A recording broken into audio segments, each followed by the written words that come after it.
To me, when she said it, I was just like, and you can see my face, because if you go to the video, you see, I'm like, good mat. And then she started talking, I was like, wait, hold on, what? And one of the things that I know about tennis, it's a lot of smoke and mirrors. It's a lot of this, but people not about the action. Picture this. You've just dominated your opponent on tennis's biggest stage. The crowd is electric. And then your defeated rival starts pointing fingers in your face, calling you classless and uneducated. The cameras are rolling, the tennis world is watching, and this is your moment of truth. What do you do? Taylor Townsend didn't flinch. She didn't apologize. She didn't back down. When Jelena Ostapenko lost her composure after their US Open clash, what followed was a masterclass in how to handle disrespect with dignity while keeping your street credibility intact. Townsend's response wasn't just instinctive, it was generational. "We ain't raised no punks," she later revealed, channeling her father's words that had been drilled into her since childhood. This wasn't about tennis etiquette anymore. This was about respect, and Ostapenko had crossed a line that transcended the sport. The moment crystallized everything wrong with tennis's suffocating culture of false politeness.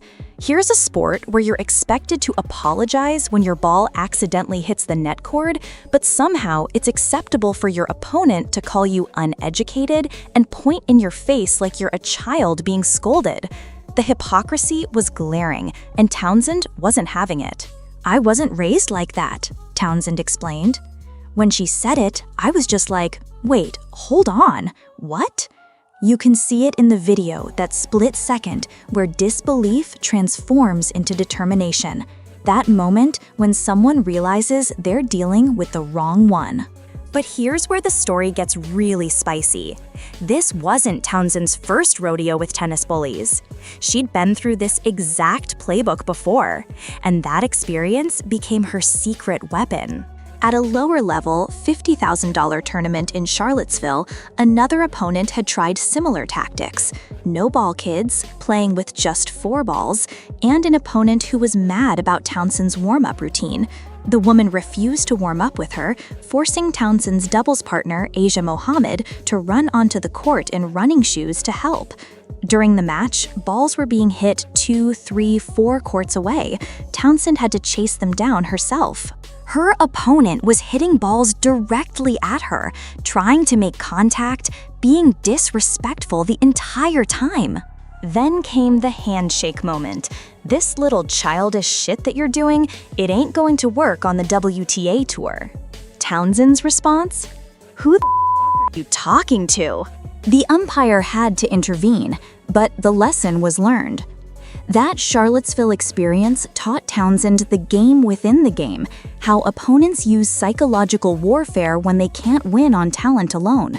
More importantly, it taught her that there are residual consequences, even after matches end, if you defend yourself too aggressively. So when Ostapenko started her finger-pointing tantrum, Townsend was ready. She'd seen this movie before.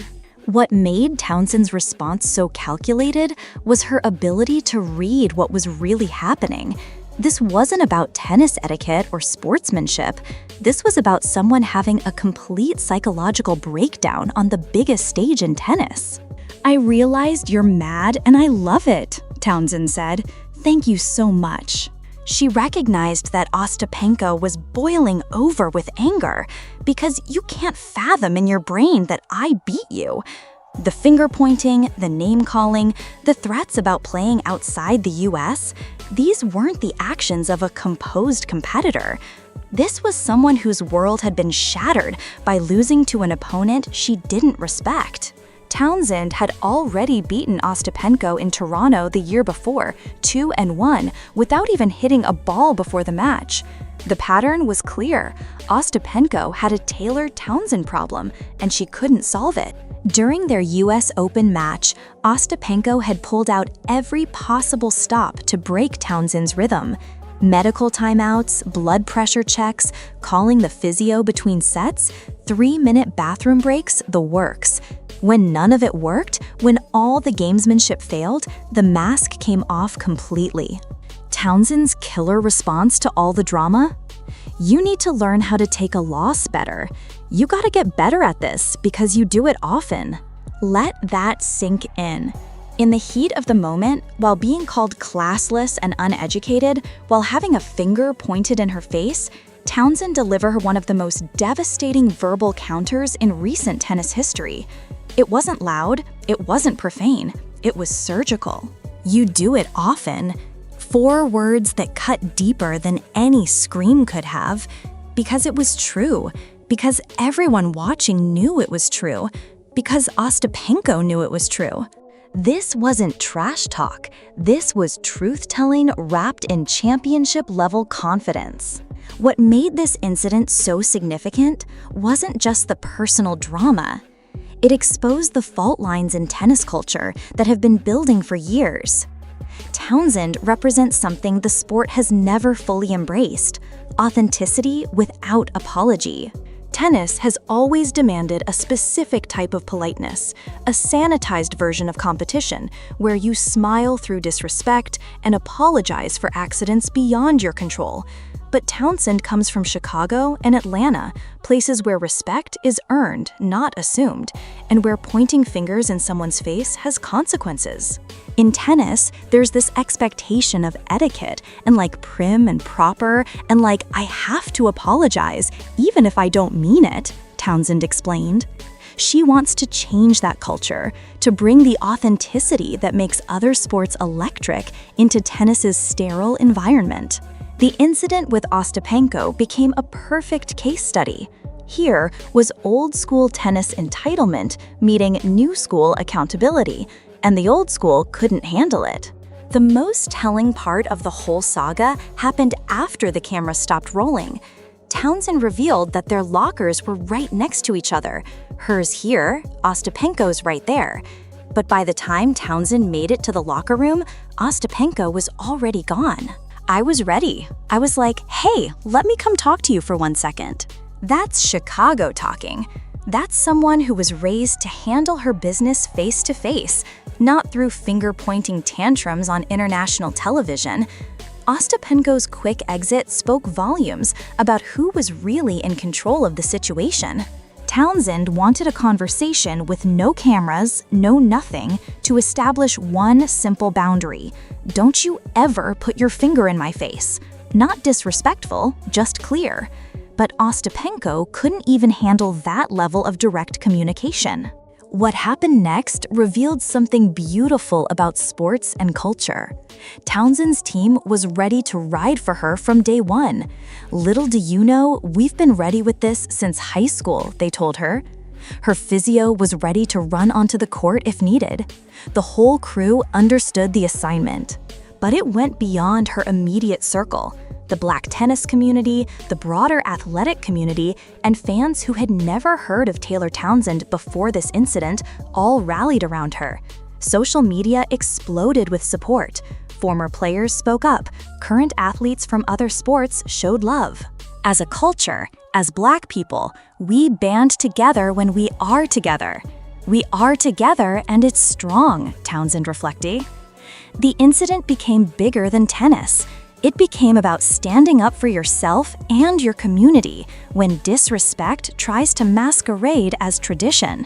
This incident represents more than just one heated exchange between two competitors.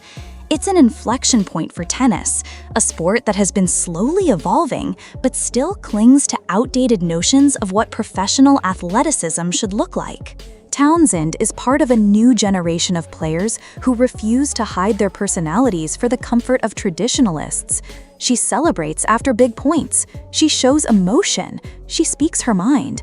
And when someone disrespects her, she responds authentically rather than with practiced media-trained politeness.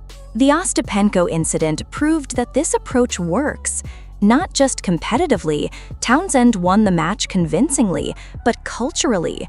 She showed that you can stand your ground, maintain your dignity, and still be the bigger person. You can represent your sport professionally while refusing to be diminished by people who mistake your respect for weakness. Tennis needs more Taylor Townsends. The sport has been desperate for authentic personalities. for players who connect with audiences beyond the traditional country club demographic. But when those players arrive and refuse to conform to outdated expectations of silence and submission, the establishment often pushes back. The Ostapenko incident showed what happens when that pushback meets immovable resolve. Townsend didn't just win a tennis match, she won a cultural victory that will be remembered long after the scores are forgotten. You need to learn how to take a loss better. You gotta get better at this, because you do it often. That line isn't just going down in tennis history, it's going down as one of the coldest, most precise responses to disrespect in any sport. It was the moment Taylor Townsend announced that a new sheriff was in town, and the old rules no longer applied. Tennis just got a reality check from Chicago and Atlanta combined, and the sport will never be quite the same.